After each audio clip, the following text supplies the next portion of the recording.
As the first state visit of the Biden-Harris administration, this is an opportunity to highlight a foundational component of this administration's approach to foreign policy, and that's through alliances. France is a vital global partner and, of course, the United States' oldest ally. Our economic ties span established and cutting-edge sectors with major investments in both directions supporting hundreds of thousands of jobs in each country. Our defense and security cooperation continues to expand and, of course, is vital to peace and stability all around the world. Our partnership in tackling tough global challenges is underpinned by our shared commitment to democratic principles, values, and institutions. And our cultural ties remain a source of strength and importance to our bilateral relationship. France remains, as you know, a top destination for many Americans and vice versa. So just briefly on the schedule breakdown. On Wednesday, President Macron will join Vice President Harris in visiting NASA headquarters to showcase our deepening collaboration on space in support of Earth, climate, and space science and space exploration. The bulk of the state visit events will take place on Thursday, starting with the official arrival ceremony, while President Biden and President Macron conduct a bilateral discussion. There will be a separate program for the First Lady and Mrs. Macron. In the afternoon, the Vice President and Secretary Blinken will host a luncheon at the State Department in honor of President and Mrs. Macron. And then, of course, the visit culminates in the state dinner here at the White House that evening. Throughout all of these events, you can expect to see on display both our long shared history as allies as well as our deep partnership in taking on the most urgent global challenges of today and tomorrow. We anticipate that we'll have more to share about the details of the state dinner and the guest list later this week. While there are specific areas where we anticipate we'll make progress during this visit, I want to stress that this visit really largely serves as a celebration of the strong footing of this relationship, one that is well-rooted in our history from the very beginnings of our country, while also oriented squarely toward the future. And it's a very dynamic, exciting future that we're looking forward to. With that, we'll take some questions. Andre, do you have first? Yeah, so John, I wonder if you could just say a few words about why France was chosen for the first state visit. You sort of talked about the historic ties, but is this also kind of, a gesture in terms of making the relationship a little smoother after the August dust of last year? I kind of alluded to it in the answer, Andrea. A real kind of the long pole in the tent for President Biden's approach to foreign policy and to the world around us is the strength and power of alliances. And our alliances is something that no other nation in the world can match, a network of American alliances. France is our oldest one.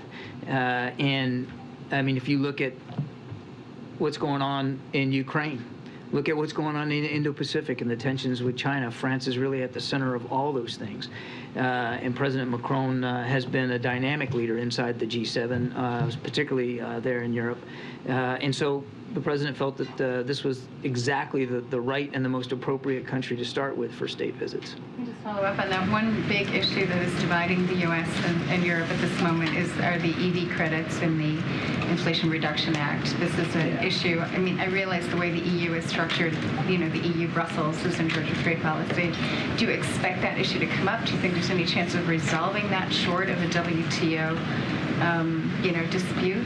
I think certainly the issue will most likely come up. I think we look forward to having that discussion with our French counterparts. As you know, last month the United States helped stand up an EU-U.S. IRA task force just last month to try to make sure that we can better understand the concerns of our European friends about this and so many other issues. The bottom line for us is, first of all, we want to understand the concerns. We're absolutely willing to have that conversation and to find a way to work through those issues of concern.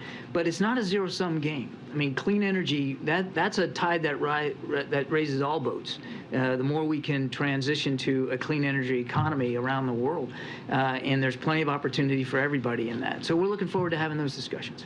How concerned is the president that China's zero COVID strategy and that these restrictions may be inhibiting the economic recovery globally and here at home? The president believes, and he's said this many times, I mean, COVID absolutely has had an impact on the global economy.